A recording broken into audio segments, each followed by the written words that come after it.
नमस्ते दोस्तों, स्वागत है आपका हमारे YouTube चैनल पर, जहां आज हम एक ऐसी किताब की बात करेंगे जिसने दुनिया भर में लाखों लोगों की जिंदगी को बदल दिया है। The power of positive thinking. इस किताब के लेखक नॉर्मन विंसेंट पील हमें सिखाते हैं कि हमारे विचार हमारी जिंदगी को आकार देते हैं। अगर हम सकारात्मक सोच को अपनाएं, तो हम ना केवल अपनी मुश्किलों को हल कर सकते हैं, बल्कि एक खुशहाल, आत्मविश्वास से भरा जीवन भी जी सकते हैं। चाहे आप एक स्टूडेंट हो जो बोर्ड एग्जाम्स की तैयारी कर रहा हो, एक प्रोफेशनल हो जो करियर में आगे बढ़ना चाहता हो, या एक गृहिणी हो जो परिवार की जिम्मेदारियों को संभाल रही हो, ये किताब आपके लिए है। भारत जैसे देश में जहां हर दिन नई चुनौतियां सामने आती हैं, ट्रैफिक की भीड़, काम का दबाव या सामाजिक अपेक्षाएं, सकारात्मक सोच हमें इन सब के बीच शांति और ताकत देती है। इस वीडियो में हम इस किताब के हर महत्वपूर्ण सिद्धांत को समझेंगे, इसके व्यावहारिक तरीकों को जानेंगे और देखेंगे कि कैसे आप इन्हें अपनी जिंदगी में लागू कर सकते हैं। नॉर्मन विंसेंट पील एक पादरी थे, जिन्होंने अपनी जिंदगी लोगों को प्रेरित करने में बिताई। उनकी ये किताब 1952 में छपी और तब से ये दुनिया भर में 5 करोड़ से ज्यादा प्रतियां बिक चुकी हैं। इसे 40 से ज्यादा भाषाओं में अनुवाद किया गया है और ये आज भी उतनी ही प्रासंगिक है। भारत में जहां हमारी संस्कृति में भगवत गीता, वेद और स्वामी विवेकानंद जैसे महान विचारकों ने सकारात्मकता और आत्मविश्वास की बात की है, ये किताब हमारे लिए एक आधुनिक मार्गदर्शक की तरह है। पील कहते हैं कि सकारात्मक सोच का मतलब समस्याओं को नजरअंदाज करना नहीं, बल्कि उन्हें एक अवसर के रूप में देखना है। उदाहरण के लिए, अगर आपकी नौकरी में कोई परेशानी आ रही है, तो नकारात्मक सोच आपको ये सोचने पर मजबूर करेगी कि मैं असफल हूं। लेकिन सकारात्मक सोच कहती है कि ये मेरे लिए कुछ नया सीखने का मौका है। इस वीडियो में हम आपको बताएंगे कि कैसे आप इस सोच को अपनी जिंदगी का हिस्सा बना सकते हैं। तो तैयार हैं? चलिए इस प्रेरणादायक यात्रा को शुरू करते हैं। इस किताब की सबसे खास बात है इसका व्यावहारिक दृष्टिकोण। पील हमें सिखाते हैं कि सकारात्मक सोच कोई जादू की छड़ी नहीं है, बल्कि एक अभ्यास है। ये एक ऐसी आदत है जिसे हम धीरे धीरे विकसित कर सकते हैं। चाहे आप दिल्ली की भीड़ में रहते हों, मुंबई की भागदौड़ में, या किसी छोटे शहर में अपने सपनों को पूरा करने की कोशिश कर रहे हों, ये किताब आपको रास्ता दिखाएगी। The power of positive thinking में नॉर्मन विंसेंट पील हमें कई सिद्धांत सिखाते हैं जो हमारे जीवन को बेहतर बनाने में मदद करते हैं। आइए इनमें से कुछ प्रमुख सिद्धांतों को विस्तार से समझते हैं। 1. अपने आप पर विश्वास करें। पील का पहला और सबसे महत्वपूर्ण सिद्धांत है अपने आप पर विश्वास करें। वे कहते हैं कि आत्मविश्वास की कमी हमारी सबसे बड़ी दुश्मन है। भारत में हम अक्सर दूसरों से तुलना करके या समाज के दबाव में आकर खुद पर शक करने लगते हैं। लेकिन पील हमें सिखाते हैं कि हमें अपनी ताकत को पहचानना होगा। उदाहरण के लिए, मान लीजिए आप एक स्टूडेंट हैं और आपको यूपीएससी की तैयारी करनी है। अगर आप ये सोचते हैं कि ये परीक्षा बहुत मुश्किल है, मैं कभी पास नहीं कर पाऊंगा, तो आप पहले ही हार मान लेते हैं। लेकिन पील कहते हैं कि इसके बजाय आपको ये सोचना चाहिए कि मैं मेहनत करूंगा और ये परीक्षा पास करूंगा। वे सुझाव देते हैं कि हर दिन सुबह एक सकारात्मक पुष्टि, एफर्मेशन दोहराएं, जैसे मैं आत्मविश्वास से भरा हूं और मैं अपने लक्ष्य को हासिल करूंगा। डॉक्टर एपीजे अब्दुल कलाम का उदाहरण लें। बचपन में वो अखबार बांटते थे, लेकिन उनके सपने बहुत बड़े थे। उन्हें कई बार रिजेक्शन का सामना करना पड़ा, लेकिन उन्होंने हमेशा सकारात्मक पुष्टि दोहराई कि मैं आत्मविश्वास से भरा हूं और अपने सपनों को पूरा कर सकता हूं। नतीजा सबके सामने है। उन्होंने भारत को मिसाइल और स्पेस टेक्नोलॉजी में नई ऊंचाइयों पर पहुंचाया और आज भी लाखों युवाओं के लिए प्रेरणा बने हुए हैं। वैज्ञानिक अध्ययन बताते हैं कि सकारात्मक पुष्टियां हमारे दिमाग की न्यूरोप्लास्टिसिटी को प्रभावित करती हैं, जिससे हमारा आत्मविश्वास और प्रेरणा बढ़ती है। पील का दूसरा सिद्धांत है मन की शांति। वे कहते हैं कि नकारात्मक विचार हमारे दिमाग को तनाव और चिंता से भर देते हैं। भारत में जहां हमारी जिंदगी में रोजाना की भाग-दौड़, ट्रैफिक और काम का दबाव होता है, मन को शांत रखना बहुत जरूरी है। पील सुझाव देते हैं कि हमें अपने दिमाग को नकारात्मक विचारों से मुक्त करना होगा। वे इसके लिए कुछ व्यावहारिक तरीके बताते हैं। ध्यान और प्रार्थना। हर दिन 10 मिनट शांत होकर प्रार्थना करें या ध्यान करें।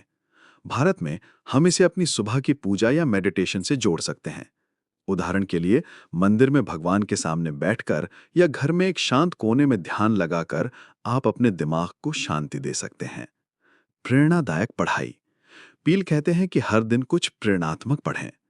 आप भगवद गीता के श्लोक पढ़ सकते हैं, स्वामी विवेकानंद के विचार पढ़ सकते हैं या कोई प्रेरक किताब उठा सकते हैं। महात्मा गांधी का उदाहरण लें, उन्होंने अपने जीवन में हमेशा शांति और ध्यान पर जोर दिया। जब भी उन पर अत्यधिक दबाव होता, वे प्रार्थना और ध्यान में समय बिताते थे। उनके लिए प्रार्थना आत्मशुद्धि और आंतरिक शांति का सबसे बड़ा स्रोत थी। यही वजह थी कि इतनी चुनौतियों के बावजूद वे हमेशा शांत और दृढ़ नजर आते थे। ऊर्जा का स्रोत विश्वास। पील का तीसरा सिद्धांत है कि विश्वास हमें असीमित ऊर्जा देता है। वे कहते हैं कि नकारात्मक विचार हमारी शारीरिक और मानसिक ऊर्जा को छुड़ाते हैं। इसके उलट सकारात्मक सोच और ईश्वर पर भरोसे से हम नई ताकत पाते हैं। भारत में जहां हमारी जिंदगी व्यस्त है, चाहे वो मुंबई की लोकल ट्रेन में सफर हो या बेंगलुरु में आईटी की डेडलाइन, ये सलाह बहुत उपयोगी है। पील सुझाव देते हैं कि हर सुबह ये सोचकर शुरू करें कि आज मैं नई ऊर्जा के साथ अपने काम को पूरा करूंगा। वे ये भी कहते हैं कि प्रभु में विश्वास हमें वो ताकत देता है जो हमें किसी भी मुश्किल से लड़ने में मदद करता है। अरुणाचल प्रदेश के छोटे गांव से आने वाले बॉक्सर मैरी कॉम का उदाहरण लें। मैरी ने गरीबी और सामाजिक चुनौतियों के बावजूद बॉक्सिंग में अपना नाम बनाया। उन्होंने हर कदम पर विश्वास बनाए रखा कि मैं कर सकती हूं। उनकी ये सकारात्मक सोच और अडिग विश्वास ने उन्हें 5 बार वर्ल्ड चैंपियन और ओलंपिक मेडलिस्ट बनाया। उनकी कहानी बताती है कि कैसे विश्वास और सकारात्मक ऊर्जा किसी को भी ऊंचाइयों तक पहुंचा सकती है। पील की किताब में कई व्यावहारिक तकनीकें दी गई हैं जो हमारी जिंदगी को बेहतर बना सकती हैं। आइए कुछ प्रमुख तकनीकों पर नजर डालते हैं।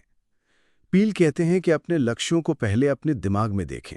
अगर आप कुछ हासिल करना चाहते हैं तो पहले उसकी तस्वीर अपने मन में बनाएं। उदाहरण के लिए, अगर आप एक नया बिजनेस शुरू करना चाहते हैं तो कल्पना करें कि आपका ऑफिस चल रहा है, ग्राहक आ रहे हैं और आप सफल हो रहे हैं। भारत में कई उद्यमियों ने ये तरीका अपनाया है। उदाहरण के तौर पर बायोकॉन की संस्थापक किरण मजूमदार शॉ। उन्होंने शुरू में जब बायोकॉन की शुरुआत की थी तो उन्हें फंडिंग और सामाजिक स्वीकृति दोनों ही मुश्किल थे, लेकिन उन्होंने हमेशा अपने दिमाग में एक सफल बायोटेक कंपनी की तस्वीर बनाई और उसी के मुताबिक मेहनत करती रहीं। आज बायोकॉन दुनिया की टॉप बायोटेक कंपनियों में गिनी जाती है। हर सुबह 5 मिनट निकालें और अपने सबसे बड़े लक्ष्य की कल्पना करें। एक शांत जगह पर बैठें, आंखें बंद करें और अपने सपने को वास्तविकता बनते हुए देखें। पील का मानना है कि प्रार्थना सकारात्मक सोच को मजबूत करती है। भारत में जहां आस्था हमारी संस्कृति का हिस्सा है, ये तकनीक बहुत प्रभावी है। उदाहरण के लिए सचिन तेंदुलकर को देखें। वे हर मैच से पहले भगवान गणेश की प्रार्थना करते थे। उनका मानना था कि प्रार्थना से उन्हें मानसिक शांति और आत्मविश्वास मिलता है। यही आस्था उन्हें क्रिकेट के सबसे कठिन पलों में भी संभालती रही। हर दिन 5 से 10 मिनट प्रार्थना करें, चाहे आप मंदिर में जाएं, मस्जिद में या घर पर ध्यान करें। इससे आपको आंतरिक शांति मिलेगी। पील कहते हैं कि हर रात सोने से पहले अपने दिमाग को नकारात्मक विचारों से खाली करें। एक डायरी में अपनी चिंताएं लिखें और फिर उन्हें भूल जाएं।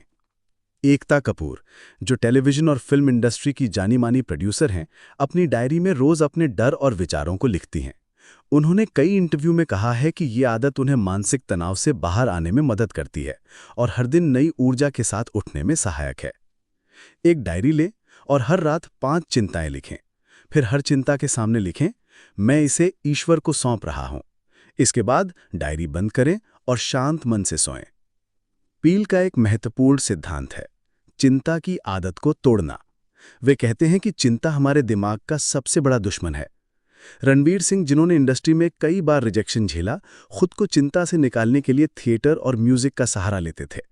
वे इंटरव्यू में बताते हैं कि जब भी उन्हें चिंता सताती थी तो वो डायरी में लिखते और फिर उसे छोड़ देते थे।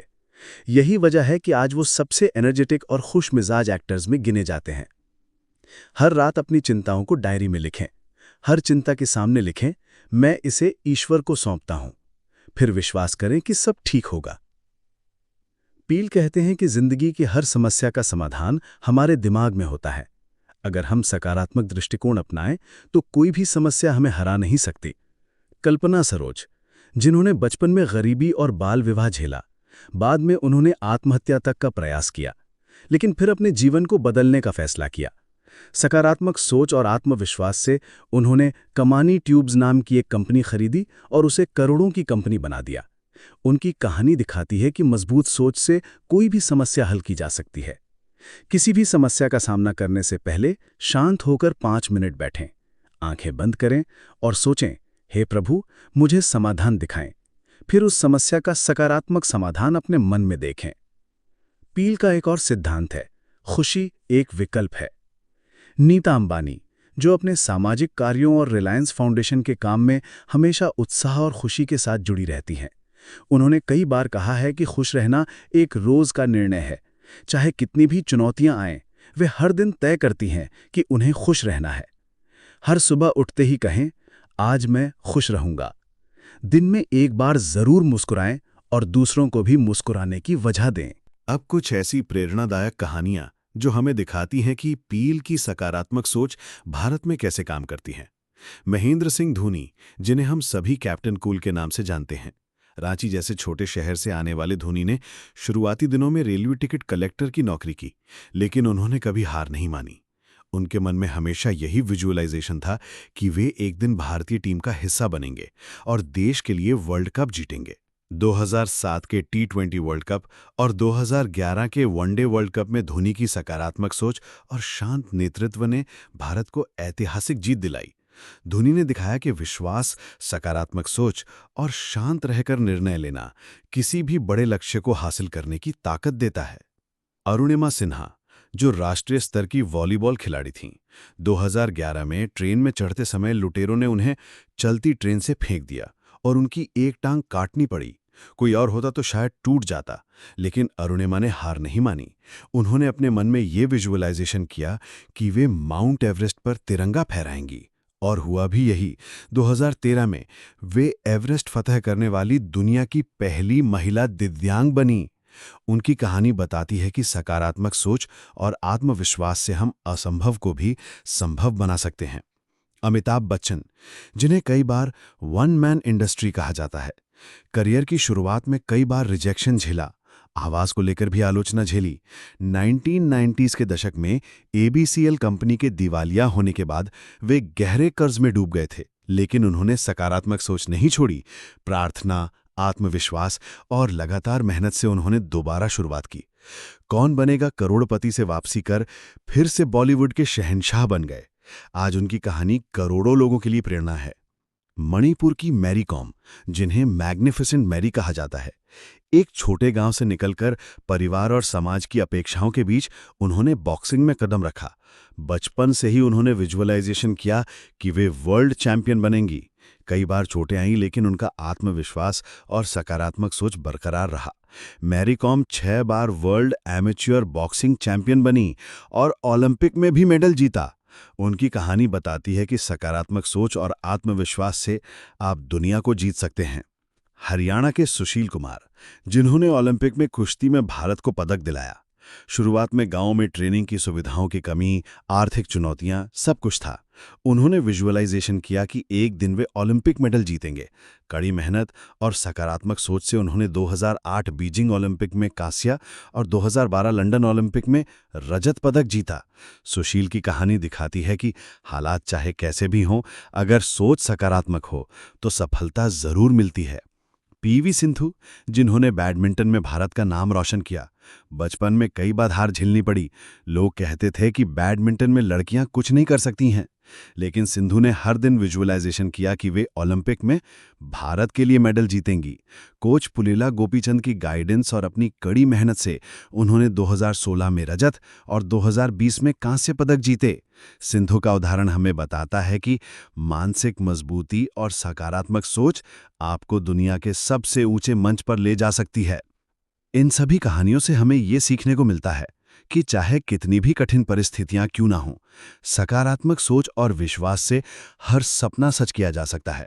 भारत में जहां हर दिन नई चुनौतियां और संघर्ष होते हैं, ये कहानियां हमें दिखाती हैं कि हमारी सोच ही हमारी सबसे बड़ी ताकत है। पील की किताब केवल मोटिवेशनल बातें नहीं बताती, बल्कि इसके पीछे गहरा वैज्ञानिक और आध्यात्मिक आधार भी है। आधुनिक न्यूरोसाइंस के अनुसार हमारे विचार हमारे मस्तिष्क की संरचना को बदल सकते हैं। इसे न्यूरोप्लास्टिसिटी कहा जाता है। जब हम सकारात्मक पुष्टियां बार बार दोहराते हैं, जैसे मैं आत्मविश्वास से भरा हूं, मैं सफल होऊंगा, तब हमारा मस्तिष्क नए न्यूरल पाथवे बनाता है जो आत्मविश्वास और सकारात्मकता को मजबूत करता है। हार्वर्ड यूनिवर्सिटी के एक रिसर्च के अनुसार जिन लोगों ने रोजाना 15 मिनट ग्रेटिट्यूड जर्नलिंग यानी आभार की डायरी लिखना और पॉजिटिव अफर्मेशंस की प्रैक्टिस की, उनके शरीर में तनाव हार्मोन कॉर्टिसोल का स्तर 30% तक कम हो गया और सेरोटोनिन व डोपामाइन जैसे खुशी के रसायन बढ़ गए। सकारात्मक सोच से हमारी इम्यूनिटी भी बढ़ती है। ऐसे लोग बीमार कम पड़ते हैं, उनका ब्लड प्रेशर बेहतर रहता है और वे लंबा और स्वस्थ जीवन जीते हैं।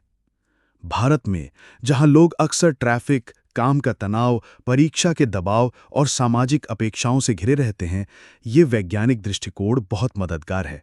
अगर हम रोजाना केवल 10 मिनट के लिए भी सकारात्मक विचारों पर फोकस करें, तो हमारा मानसिक और शारीरिक स्वास्थ्य बेहतर हो सकता है। नॉर्मन विंसेंट पील कहते हैं कि सकारात्मक सोच में सबसे बड़ा योगदान आध्यात्मिकता का होता है। उनका मानना था कि ईश्वर पर विश्वास हमारी आत्मा को वो शक्ति देता है जो हमें सबसे मुश्किल हालात में भी मजबूती से खड़ा रखती है। भारत में ये विचार हमारी संस्कृति से गहराई से जुड़ा है। भगवत गीता में श्री कृष्ण ने कहा है, मन एव मनुष्याणाम कारणम बंध मोक्षयोः, यानी मन ही बंधन और मोक्ष का कारण है। स्वामी विवेकानंद भी यही कहते थे, we are what our thoughts have made us, so take care about what you think, यानी हमारे विचार ही हमें बनाते हैं। हमारे यहाँ पूजा, ध्यान, योग, प्रार्थना सब सकारात्मक सोच को मजबूती देने के तरीके हैं। चाहे आप सुबह योग करें, हनुमान चालीसा पढ़ें, कुरान की आयतें पढ़ें, गुरु ग्रंथ साहिब से जुड़ें या प्रभु यीशु की प्रार्थना करें, सबका उद्देश्य हमारे मन को मजबूत और शांत बनाना है। दिल्ली के मोहित, एक योग प्रशिक्षक ने पील की किताब पढ़ने के बाद अपनी क्लास में सकारात्मक पुष्टियों को शामिल किया। अब विहार क्लास के अंत में अपने छात्रों से कहते हैं, मैं आत्मविश्वास से भरा हूं, मैं शांत हूं, मैं सफल हूं। मोहित बताते हैं कि इससे न केवल उनके छात्रों की मानसिक स्थिति सुधरी, बल्कि उनकी लाइफस्टाइल में भी बड़ा पॉजिटिव बदलाव आया। दोस्तों, the power of positive thinking सिर्फ एक किताब नहीं है, बल्कि ये एक जीवन दर्शन है। ये हमें सिखाती है कि हमारी सोच ही हमारी सबसे बड़ी ताकत है। भारत में जहां हमारी संस्कृति पहले से ही आध्यात्मिकता और सकारात्मकता से भरी है, पील की बातें हमें और भी गहराई से समझ में आती हैं। चाहे आप एक स्टूडेंट हो जो बोर्ड एग्जाम या यूपीएससी की तैयारी कर रहा हो, एक प्रोफेशनल हो जो प्रमोशन की सोच रहा हो, एक गृहिणी हो जो परिवार की जिम्मेदारी संभाल रही हो, या कोई बिजनेसमैन, ये किताब सभी के लिए है। आइए आज से एक 30 डे पॉजिटिव थिंकिंग चैलेंज शुरू करते हैं। 1. हर सुबह पॉजिटिव अफर्मेशंस कहें। मैं आत्मविश्वास से भरा हूं, मैं सफल हूं, मैं खुश हूं। 2. हर रात 5 चीजें लिखें जिनके लिए आप आभारी हैं, जैसे परिवार, स्वास्थ्य, भोजन, दोस्त, शिक्षा। 3. रोजाना 10 मिनट प्रार्थना या ध्यान करें। 4. हर दिन कम से कम एक व्यक्ति की तारीफ या उसके लिए धन्यवाद कहें। 5. हर चिंता को डायरी में लिखें और उसे ईश्वर के हवाले कर दें। 30 दिन में ही आप अपनी सोच, ऊर्जा और आत्मविश्वास में फर्क महसूस करेंगे। कमेंट सेक्शन में बताइए कि आप पील की कौन सी तकनीक सबसे पहले अपनाने वाले हैं। क्या आप ये 30 दिन या चुनौती लेने के लिए तैयार हैं? अगर ये वीडियो आपको पसंद आया हो तो इसे अपने दोस्तों और परिवार के साथ शेयर करें। अगर आप इस अद्भुत किताब को पढ़ना चाहते हैं और खुद अपनी जिंदगी में सकारात्मक सोच की ताकत महसूस करना चाहते हैं, तो मैंने बुक का लिंक डिस्क्रिप्शन में दिया है, वहां से आप इसे आसानी से ऑर्डर कर सकते हैं। चैनल को सब्सक्राइब करना ना भूलें और बेल आइकन दबाएं ताकि आपको अगला प्रेरणादायक वीडियो सबसे पहले मिले। याद रखिए, आपकी सोच ही आपकी असली ताकत है। सकारात्मक सोचें, सकारात्मक जिएं। मिलते हैं अगले वीडियो में। नमस्कार।